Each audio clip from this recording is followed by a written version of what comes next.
toward Christmas? How are people feeling? There's some excitement, some exhaustion, some hope, some anxiety, some fear. Toward this festive family season, sometimes the loneliness we feel is more intense. The person who was with us last Christmas that won't be with us this Christmas. The thought of being with family and friends at holiday meals and not knowing what subjects we can bring up, what tension might arise. Worried perhaps about going into debt. So many anxieties, not to mention the impending end of the world. Well, we should know that all of these feelings are very much at home in Christmas. We should understand, the festive family season with where everything is jolly is not the gospel story of Christmas.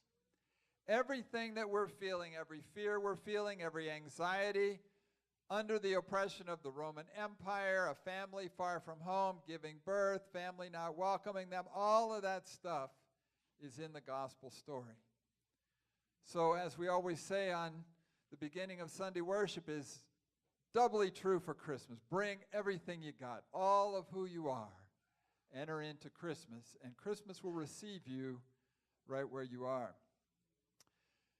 We've been talking a lot about angels.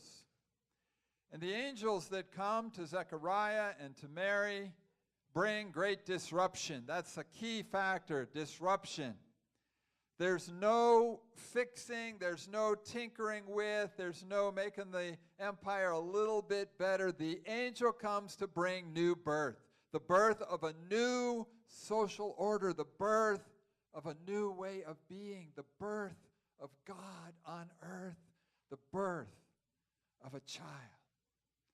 And is anything more disruptive than birth? There is nothing that will change your life like new birth.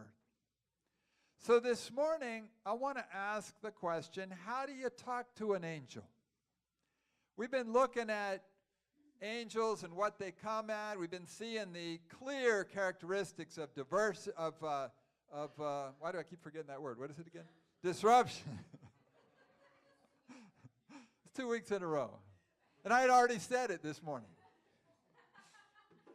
The incredible disruption that the angel brings, but moving us toward divinity, moving us toward discipleship. It's for a purpose. It's to get us out of the malaise and into the possibility. But how do you relate with the angel? Zechariah didn't do that well. He got put on mute for 9 months. But Mary is the master. Mary is our model of talking to an angel. Mary connects with the divine in such a powerful way. This is such a beautiful story as the angel Gabriel comes to her and as she interacts. And I want to lift up a few things in particular about the way she relates with the angel. First of all, she feels her feelings. So much of the time we're numb, so easily overwhelmed. Mary is perplexed. She feels her perplexion. She ponders what's going on. And Mary asks her questions. And she asks them in such a powerful, curious way. How can this be? For I'm only a virgin. And all of this, despite all of this, feeling the feelings, asking the questions, Mary stays open to the mystery. Mary stays open to God. So I want to really explore these this morning as we think about how we talk to an angel, because when you see one, you're going to want to know how to respond.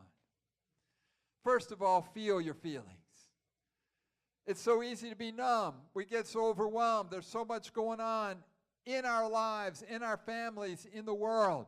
We're not sure how to respond, how to relate, and a lot of times we just go numb. But Mary's example of really, is she's so present all the way through. This angel shows up out of nowhere. She doesn't know who this guy is. And all of a sudden, he's telling her stuff like, "Greetings, favored one." And she's like, looking at him with the side eye. Who are you talking to? What you about? What are you for? What are you trying to do? What are your meaning? She ponders this greeting. What sort of greeting this might be? Greetings, favored one. When the angel starts talking to her about giving birth to one who will become a king, she's like, my people have never reigned over anything. What are you talking about? She feels that, and she puts it out there. We feel what we feel. Last Sunday, I shared that I will be leaving as pastor of New Day in July of 2019. And that's a long time away, and the response to that could easily be, well, that's a year and a half from now. It's not something I have to deal with now. I got stuff that I'm dealing with right now. And so many different ways that we cannot feel our feelings. And sometimes our feelings are mixed, right? We don't know how to deal with that. I mean, my feelings about this are incredible sadness and incredible energy and joy, all at the same time. You know, the idea of leaving a job, even some years in the future, is just very troubling to me. It's part of this transition that we go through in life, where things that are great don't always get to stay exactly the way they are. But there's new possibilities moving beyond. And I get so excited when I think about the next generation and the possibilities that are to come. And all of this can come as a mix. We can experience sadness and joy and possibility all at the same time. And we don't always know how to feel that. But Mary feels the feelings. What are you numb to right now? What is it that's going on in your life that you just aren't ready to feel or accept? You know, the prophets talk about lamentation and grieving. You know, we get so overwhelmed by the injustice and the violence that surrounds us in so many different places that we just turn off to it. But the prophet puts on sackcloth and ashes and talks to the people about grieving and lamenting, because lamentation is the doorway to change. It's getting in touch with rage. It's getting in touch with sadness. It's getting in touch with our feelings that opens up the wisdom inside us to know where it is we need to go next. In the power of God, we're invited to feel our feelings, what we really feel, and to express our feelings. We can express our feelings to each other, even when they're not pleasant, because we know we care about one another, and we're going to be there with one another.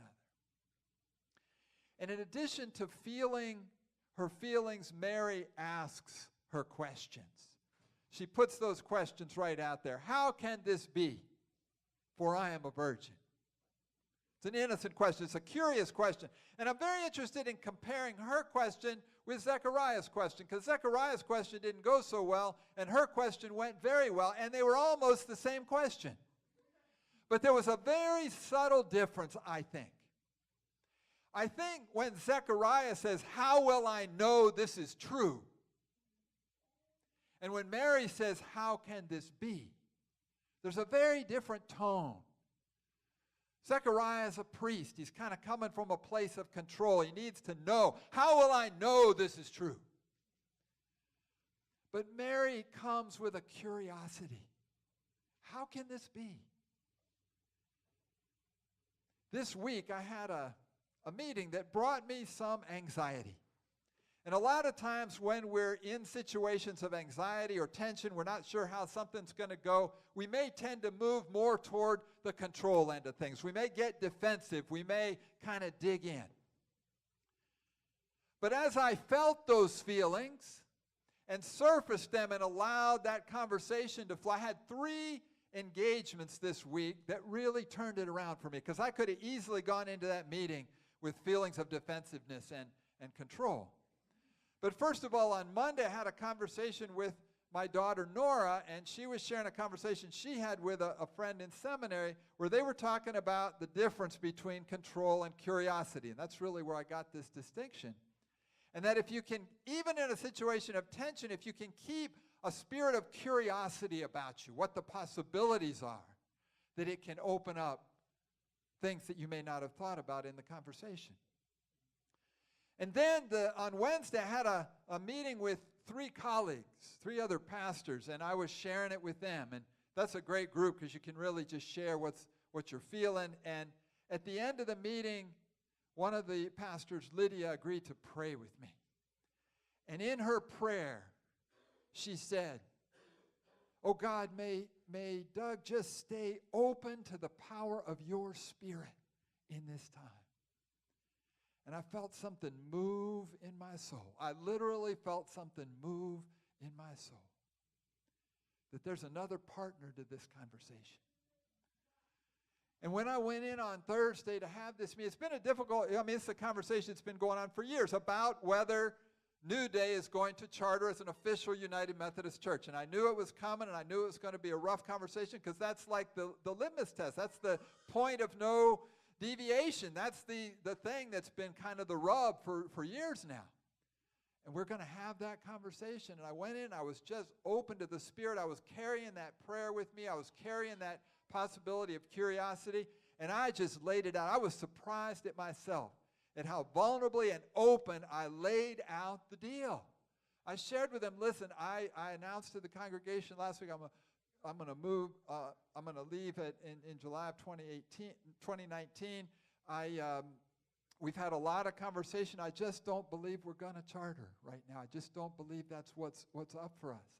And I shared it with him. I talked to him about it. I talked to him about the unique characteristics of our congregation and how sometimes we got to find ways to be in relationship that are a little different the way institution prescribes it. And I talked about how much we want to be in relationship and how much we benefited from the relationship mutually, how we've been involved in so many different aspects of the ministry of the church, and they heard it. I was shocked. I literally was shocked. But they really heard it. And there was a movement of the Spirit in that meeting that opened up to possibilities I had never considered before.